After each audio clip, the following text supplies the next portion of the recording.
അസ്സലാമലൈക്കും, welcome back to Pavas kitchen. ഇന്ന് ഞാനൊരു ആപ്പിൾ പുഡിംഗ് റെസിപ്പി ആയിട്ടാണ് വന്നിട്ടുള്ളത്. വളരെ സോഫ്റ്റ് ആയിട്ട് വളരെ പെട്ടെന്ന് തന്നെ റെഡിയാക്കാൻ പറ്റുന്ന ഒരു പുഡിംഗാണിത്.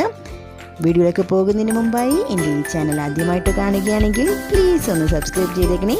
തൊട്ട് കാണുന്ന ബെല്ലൈക്കൺ അമർത്തി ഓൾ പ്രസ് ചെയ്താൽ ഞാൻ അപ്ലോഡ് ചെയ്യുന്ന എല്ലാ വീഡിയോസും നിങ്ങൾക്ക് അപ്പോൾ തന്നെ നോട്ടിഫിക്കേഷനായി ലഭിക്കുന്നതാണ്. ശരിയെങ്കിൽ നമുക്ക് വീഡിയോയിലേക്ക് കടക്കാം. പുഡിംഗ് റെഡിയാക്കാൻ വേണ്ടി ചെറിയ 7 ആപ്പിളാണ് ഞാൻ എടുത്തിട്ടുള്ളത്. ചെറുതായതുകൊണ്ടാണ് 7 എടുത്തിട്ടുള്ളത്. വലിയ ആപ്പിളാണെങ്കിൽ 2 എടുത്താൽ മതിയാകും. പിന്നെ വേണ്ടത് പഞ്ചസാരയാണ്. 2 സ്പൂൺ പഞ്ചസാരയാണ് ഞാൻ എടുത്തിട്ടുള്ളത്. പിന്നെ വാനില എസൻസ് വേണം. ചീന ഗ്രാസ് ഞാൻ സോക്ക് ചെയ്യാൻ വെച്ചിട്ടുണ്ട്. നോർമൽ വാട്ടറിൽ സോക്ക് ചെയ്യാൻ വെച്ചിട്ടുള്ളതാണ്. പിന്നെ വേണ്ടത് പാലും മിൽക്ക് മെയ്ഡും. 1 ലിറ്റർ പാലാണ് വേണ്ടത്. മിൽക്ക് മെയ്ഡ് ഞാൻ വീട്ടിൽ തന്നെ റെഡിയാക്കിയിട്ടുള്ളതാണ്.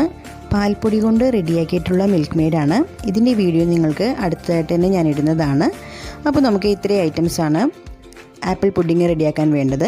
ആപ്പിൾ നമുക്കൊന്ന് കട്ട് ചെയ്തെടുക്കാം. ഇപ്പോൾ ഞാൻ ആപ്പിൾ ചെറിയ ചെറിയ പീസുകളായി കട്ട് ചെയ്തെടുത്തിട്ടുണ്ട്. ഇനി നമുക്ക് പാൽ തിളപ്പിക്കാനായിട്ട് വെക്കാം. അതിനുവേണ്ടി ഞാനൊരു പാൻ എടുത്തിട്ടുണ്ട്. പാനിലേക്ക് 1/2 ലിറ്റർ പാലാണ് ഞാൻ ഒഴിക്കുന്നത്. നമുക്ക് ഈ പുഡിംഗ് ഉണ്ടാക്കാൻ 1 ലിറ്റർ പാലാണ് വേണ്ടത്.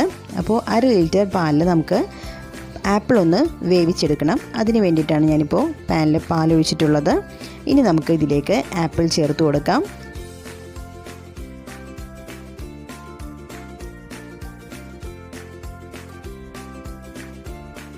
ഇനി നമുക്ക് ആപ്പിൾ നന്നായിട്ടൊന്ന് വേവിച്ചെടുക്കണം. പാലിൽ കിടന്ന് നന്നായിട്ട് വേകട്ടെ. അതുവരെ നമുക്ക് ഒന്ന് ഇളക്കി കൊടുക്കണം, അല്ലെങ്കിൽ പാല് പിരിഞ്ഞു പോകാൻ ചാൻസ് ഉണ്ട്.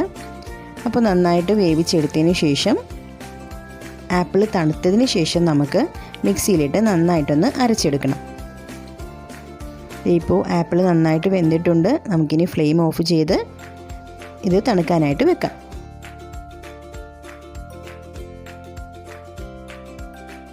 നമ്മൾ മാറ്റി വെച്ചിട്ടുള്ള 1/2 ലിറ്റർ പാല് അതേ പാനിലേക്ക് തന്നെ ഒഴിച്ച് പാലൊന്ന് ചൂടായി വരുമ്പോൾ നമുക്കതിലേക്ക് സോക്ക് ചെയ്ത് വെച്ചിട്ടുള്ള ചൈന ഗ്രാസ് ചേർത്ത് കൊടുക്കാം. ഇനി ഇത് നന്നായിട്ട് മിക്സ് ചെയ്യാം. പാലും ചൈന ഗ്രാസ് കൂടി നന്നായിട്ടൊന്ന് മിക്സ് ചെയ്തെടുക്കണം. ഇപ്പോൾ നന്നായിട്ട് മിക്സ് ആയിട്ടുണ്ട്. ഇനി നമുക്കിതിലേക്ക് മിൽക്ക് മെയ്ഡ് ആഡ് ചെയ്യാം. അതുകൂടി മിക്സ് ചെയ്യാം. അതിനുശേഷം 2 സ്പൂൺ പഞ്ചസാര ചേർത്ത് കൊടുക്കാം.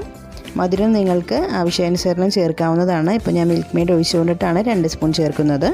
ഇനി മിൽക്ക് മെയ്ഡ് ഇല്ലെങ്കിൽ പഞ്ചസാര കൂടുതൽ ചേർത്താൽ മതിയാകും. ഇനി ഇത് നന്നായിട്ടൊന്ന് മിക്സ് ചെയ്തെടുക്കാം. ഇതിലേക്ക് നമ്മൾ മിക്സിയിൽ അടിച്ച് വെച്ചിട്ടുള്ള പാലും ഒഴിച്ചു കൊടുക്കാം. പാലും ആപ്പിളും കൂടിയും ചേർന്നിട്ടുള്ളത് ഒഴിച്ചു കൊടുക്കാം.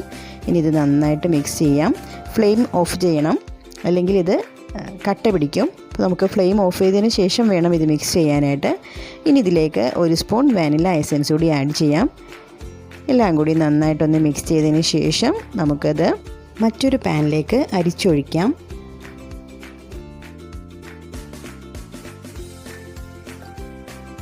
ഇപ്പോൾ നന്നായി അരിച്ചെടുത്തിട്ടുണ്ട്. ഇനി നമുക്കിത് ഒരു 4 മണിക്കൂറോളം ഫ്രിഡ്ജിൽ തണുക്കാനായിട്ട് വെക്കാം. ഇപ്പോൾ നമ്മുടെ പുഡിംഗ് സെറ്റായിട്ടുണ്ട്. ഞാനിതിൽ കാരമലൈസ്ഡ് ചെയ്ത നട്ട്സും ചോക്കോ ചിപ്സും ഇട്ട് ഗാർണിഷ് ചെയ്തിട്ടുണ്ട്.